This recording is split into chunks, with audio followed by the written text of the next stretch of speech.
Hello again, it's me. I still hope you remember my name from the last one, but this one of my video blogs is going to be about just food, places I went to in my free time, and just, places I went with other people.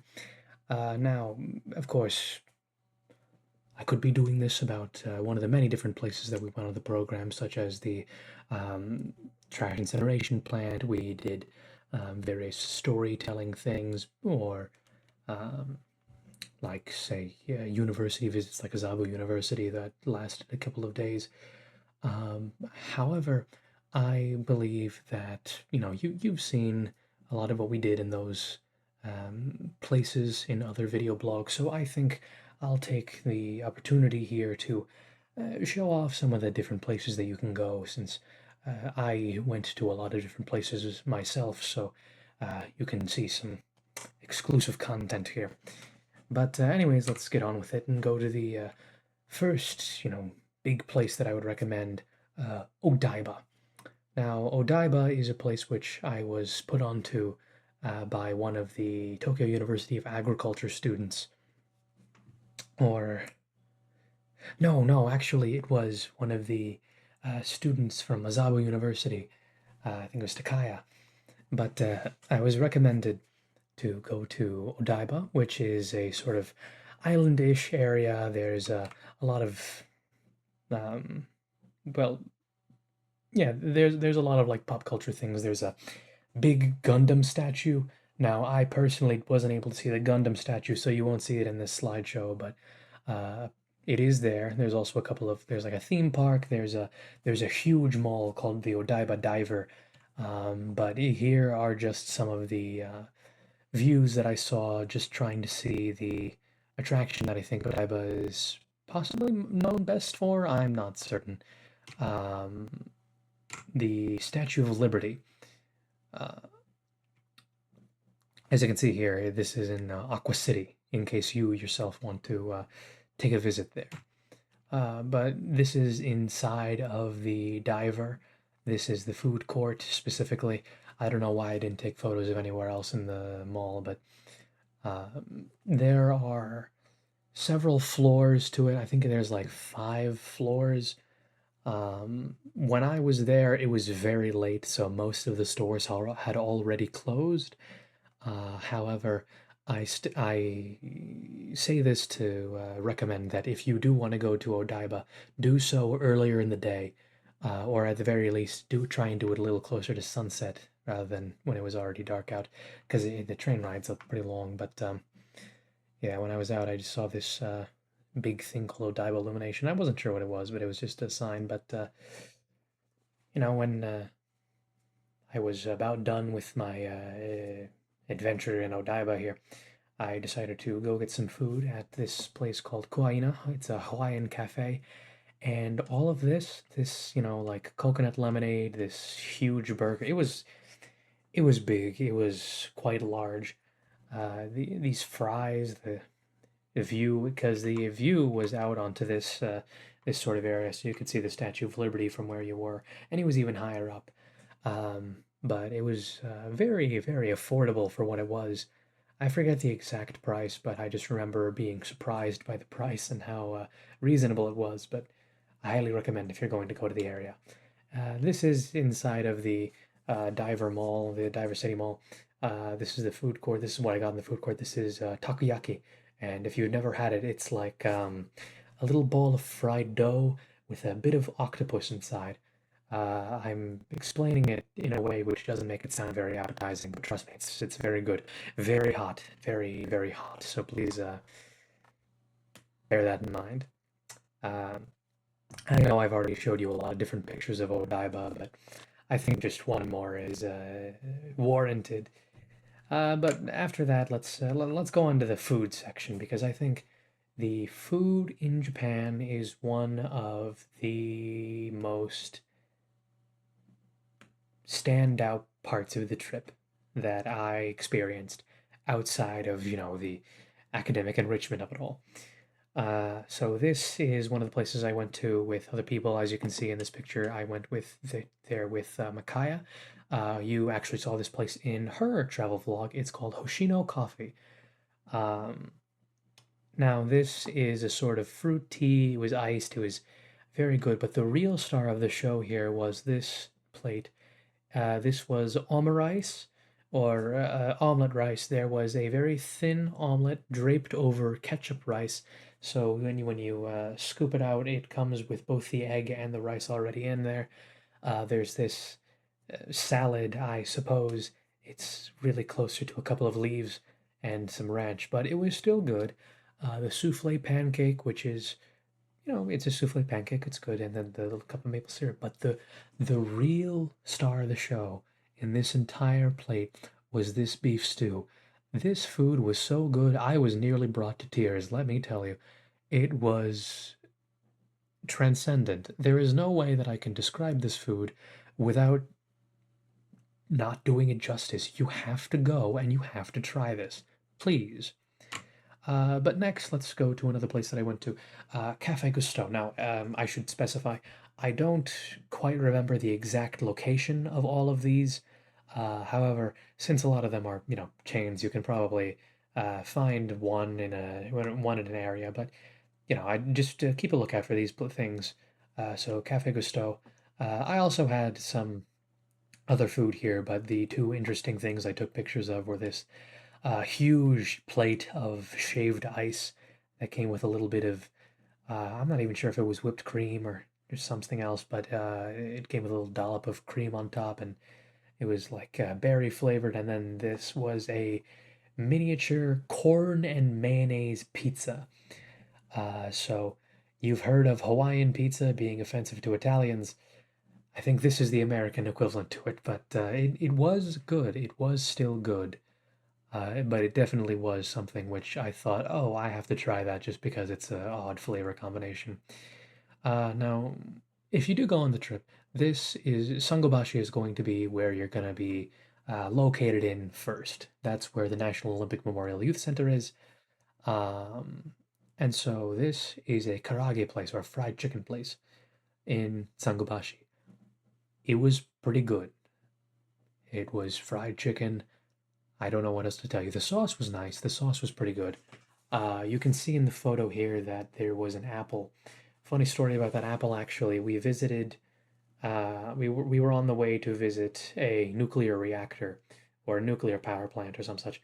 And on the way there, we stopped at a grocery store to go get lunch before we actually went to the place.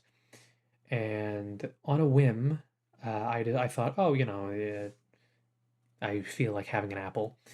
So I went into the grocery store places and I bought a little bag of apples. So for a couple of days I was just hauling on an apple for breakfast.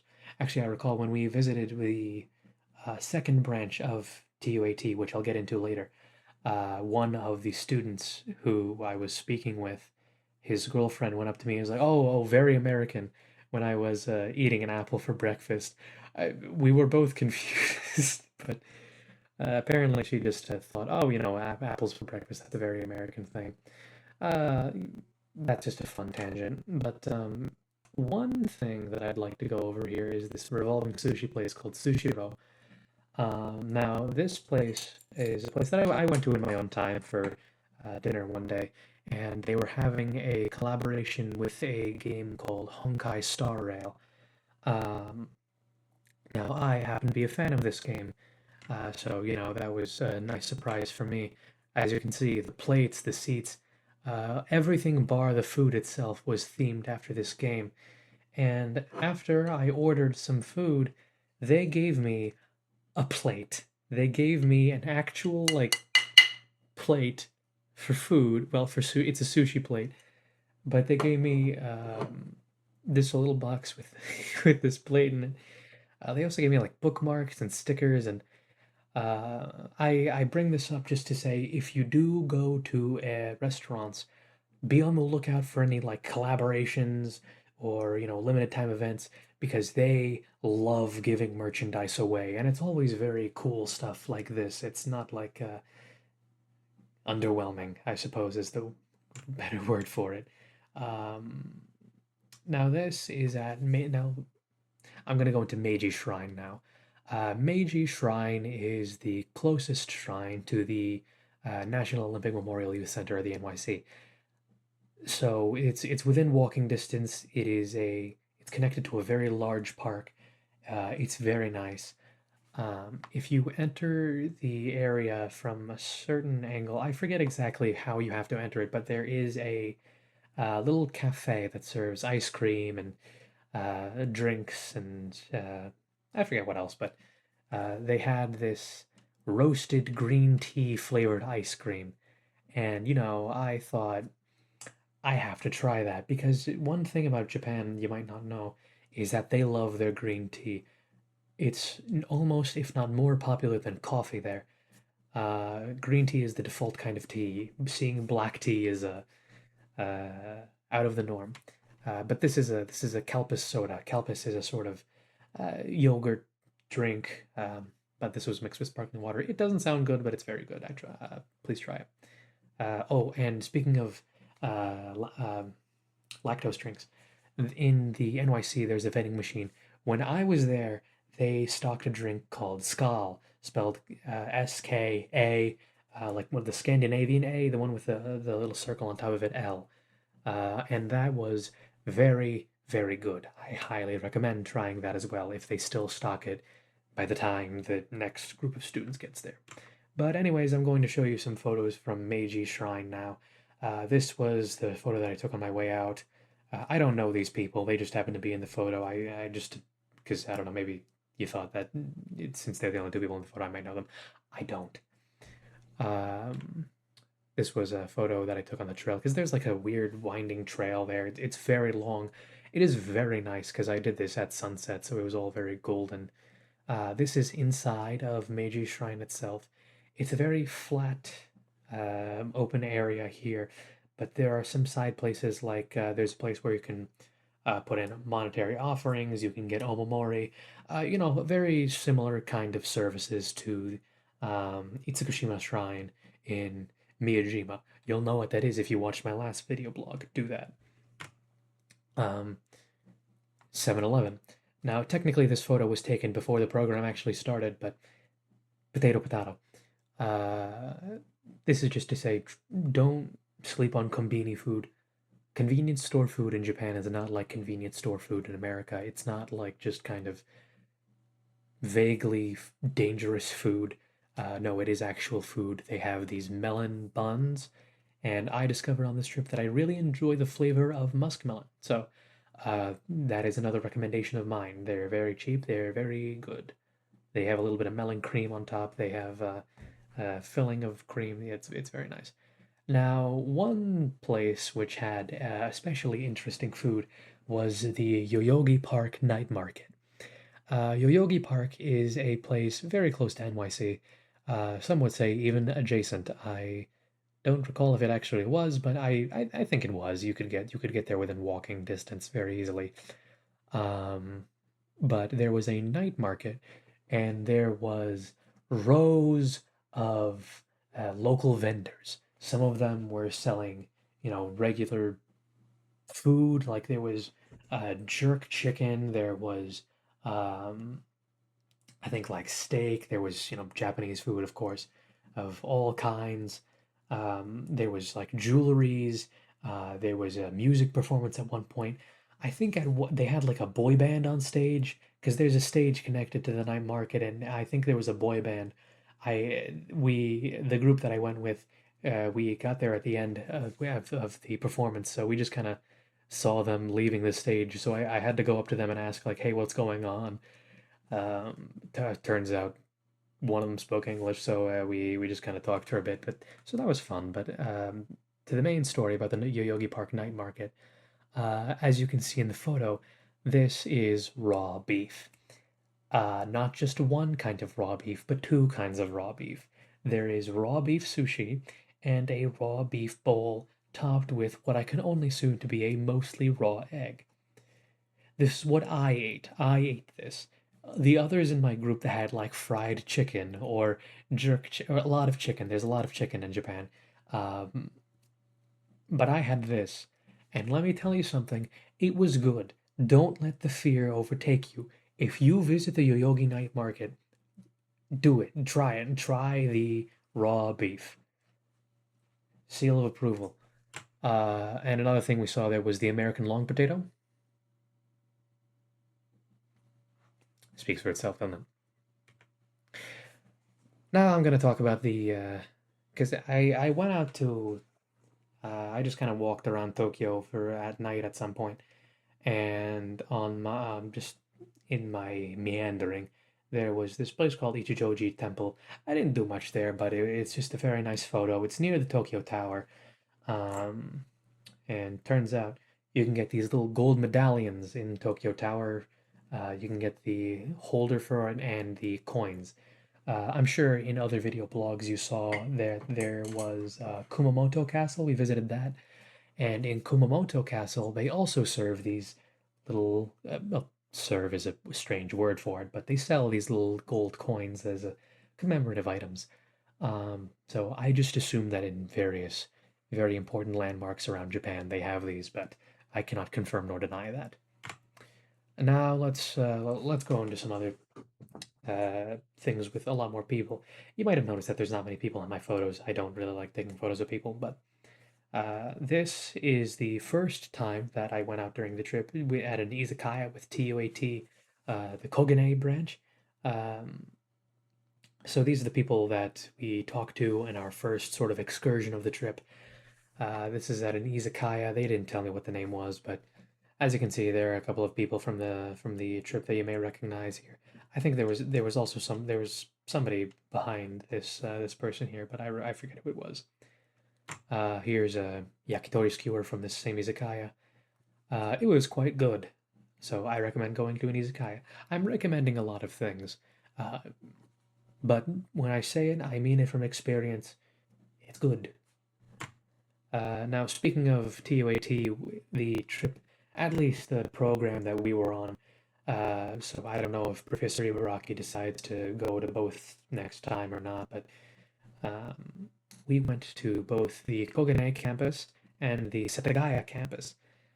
So in the Setagaya campus, we broke for lunch, and I went to um, the cafeteria, and I happened to be behind these two guys in the line, and I don't speak very much Japanese, so I just kind of like in very broken Japanese asked them what there is, and they're very nice people.